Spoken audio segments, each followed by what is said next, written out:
everybody, how are you feeling today? Are you happy? Are you sad? Are you angry or are you scared? Well guys, as you can see, I have all of these emotions for you on the board today. And today I'm going to teach you 20 different ways to express yourself in English, to talk about your emotions. After all, emotions are something that we all go through and we must have a strong vocabulary for that. So come on, let's get started with our lesson for the day. My name is Michelle and you're watching Let's Talk, the place to improve your vocabulary. Come on. So let's start with our first emotion for the day, and that is happiness. So how can you express being happy? Well, the first word that I have for you is glad, that you're feeling glad about something.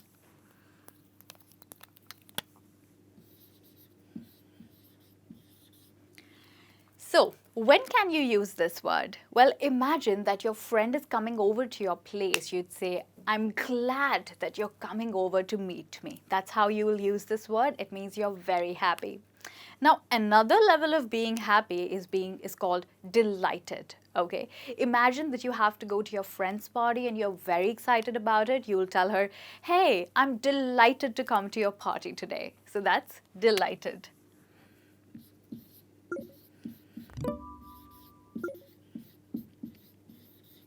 Great. Now let's look at the third way to express your happiness. We have already looked at glad, we've looked at delighted. Now the other word that I have for you is cheerful. Well, cheerful is not just a feeling.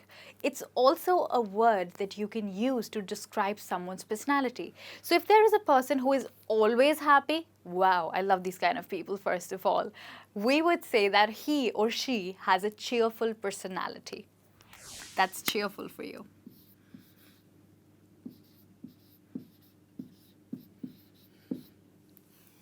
Now, apart from cheerful, there are two more words that you can use to express your happiness. And for that one, we have thrilled. So imagine that somebody got your favorite flowers for you on your birthday. What would you say? You'd say, I'm thrilled to receive these flowers. What a lovely present.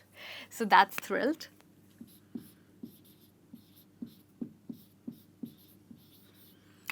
Lovely. And with that, we've reached our last word to talk about happiness. And this word is called as ecstatic. Well, this word actually comes from the English word ecstasy, which is a noun. And ecstatic is an adjective which you use to talk about how you're feeling. So guys, ecstasy is a state of consistent happiness where you're so happy that there is no sadness at all. You're completely happy, okay?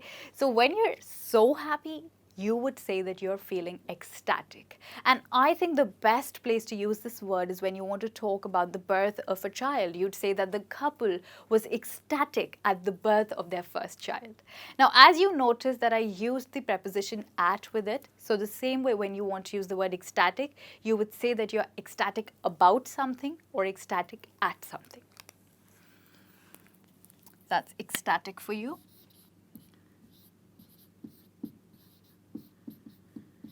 So the couple was ecstatic at the birth of their first child. And now we have all of these 5 words to talk about happiness. Now let's move on to our next emotion, and as you can see, that is sadness. So how do you express being sad? Well, if you are really sick and you're very sad because you're sick, then you're feeling miserable. Yes, that's the first word. Feeling miserable.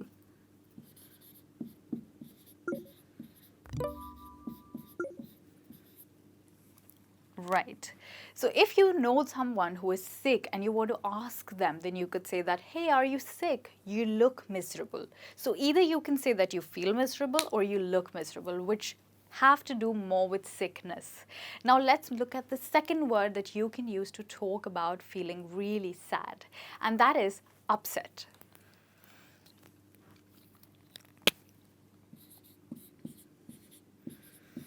So if something really bad has happened with you, you'd say that I'm feeling really upset because my dog died last evening. Okay, so that's how you use the word upset, which means you're very unhappy and very sad about it. Now, the third word that I have for you is somber. So when somebody dies, the overall atmosphere becomes really somber. So you could say, ever since my dog has passed away, the atmosphere at my home is really somber.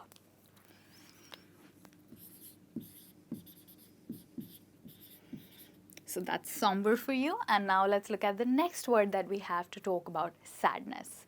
Well, we've already looked at miserable, upset, and somber. The next word is gloomy. So gloomy is usually used to talk about weather. So when there's this really sad weather and the sky is really clouded, you begin to feel gloomy. But at the same time, if something really bad has happened with you and you're unhappy, then you could say that you're feeling gloomy about something.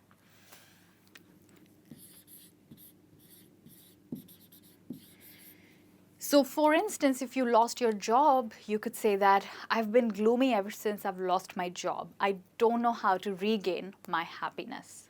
Okay, now let's look at the fourth way, which is an extreme way to talk about being sad, and that is depressed.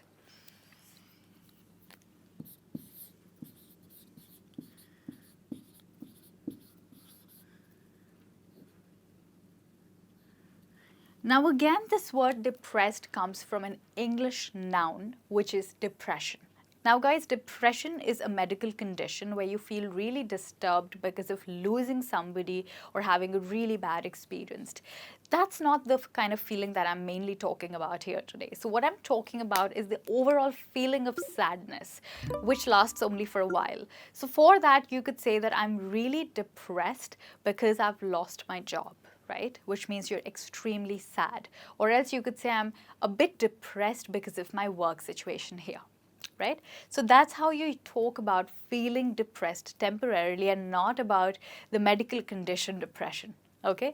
Now moving on, let's look at our next feeling, and that is being scared. Okay.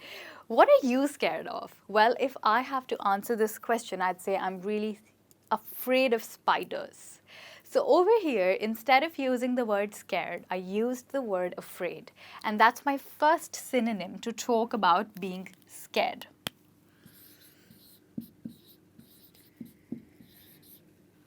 Now, apart from this word, you could say that you're frightened of something, which means you're very scared of something. That's frightened. So you have to look carefully at the spelling, because in this word we have GH in the middle, which is not really pronounced. So when you write it, remember to add GH. So that's frightened. Now, you can be afraid of something, you can be frightened of something, you could also feel something terrible when you're terrified of something. So terrified means being extremely scared of something. So well, if I have to answer this question, I'm really terrified of heights.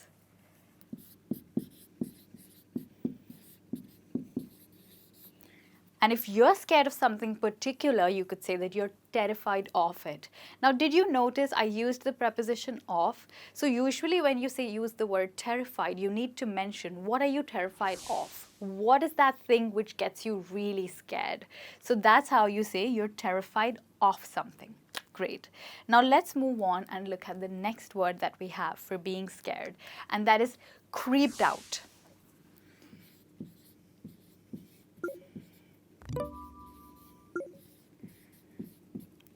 So if something scares you a lot, you could say that it creeps you out. So for me, clowns, I'm really scared of them, and they actually creep me out, which means that when I see them, I almost feel like I saw a ghost. So I'd say that I don't like clowns because they creep me out. But it's important when you say creep out, you add me in the middle of that to talk about what creeps you out. Or else you could just say that clowns creep me out. Okay? Now the final one that we have is spooked out.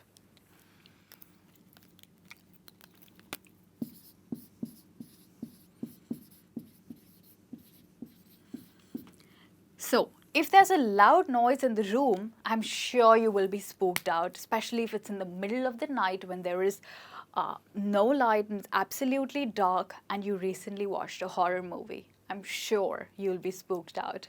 Or else, I remember this other time when in the middle of the night there was this loud noise and my cat spooked out. Like, oh, she was so scared about who was there or somebody had just entered the room. So that's spooked out for you. And with that, we have already looked at 5 words to talk about being scared. Now we're moving to the last section of our lesson, which is to talk about anger. So the first word that you can use to talk about anger is mad, okay?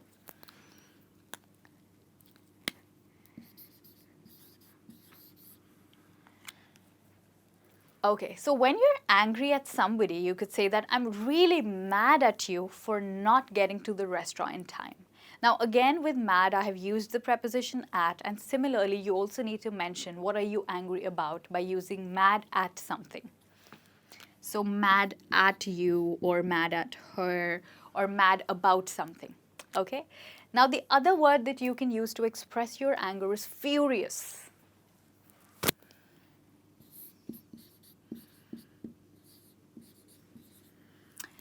So if you have lost some important documents, you could say, I'm really furious because I can't find my college degree. Well, obviously, if you can't find it, you'll be really angry and you'd want to find it as soon as possible because that's a very important document.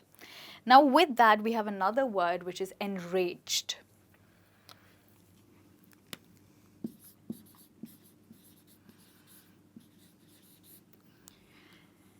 So guys, if you are enraged, that could be because you're extremely angry about something. And again, in a similar situation, you could say that I'm enraged because I couldn't catch my flight and it only left when I arrived at the airport. So you could say that I'm enraged because I couldn't catch my flight. Now with that, we move to the next word, which is heated.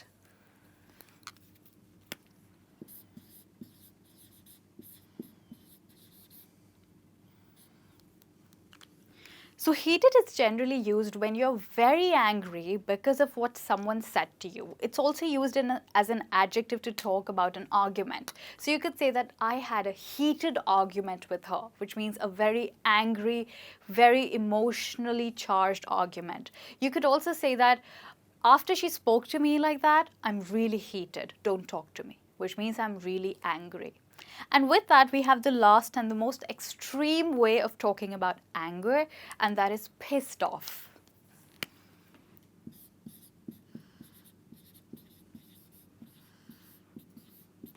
So guys, pissed off means you're extremely angry about something. You're so angry that you could do something really bad at that time.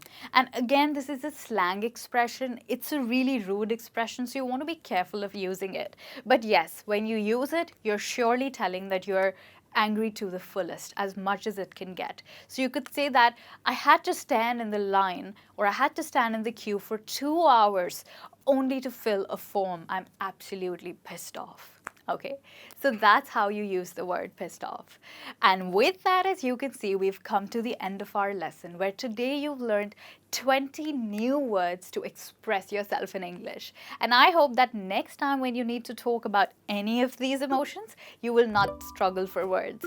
So make sure you keep a list of these words handy so that you can use them whenever you need it. And yes, my tip for you at the end of the lesson will be sure to recap and revise whatever new words you learn at least every 3 days. You must revise it once so that you can remember it forever. So thank you so much for watching this lesson with me. I hope this was useful and you got a few words for your vocabulary bank. Come back for more lessons with me. This is Michelle signing off. Bye-bye.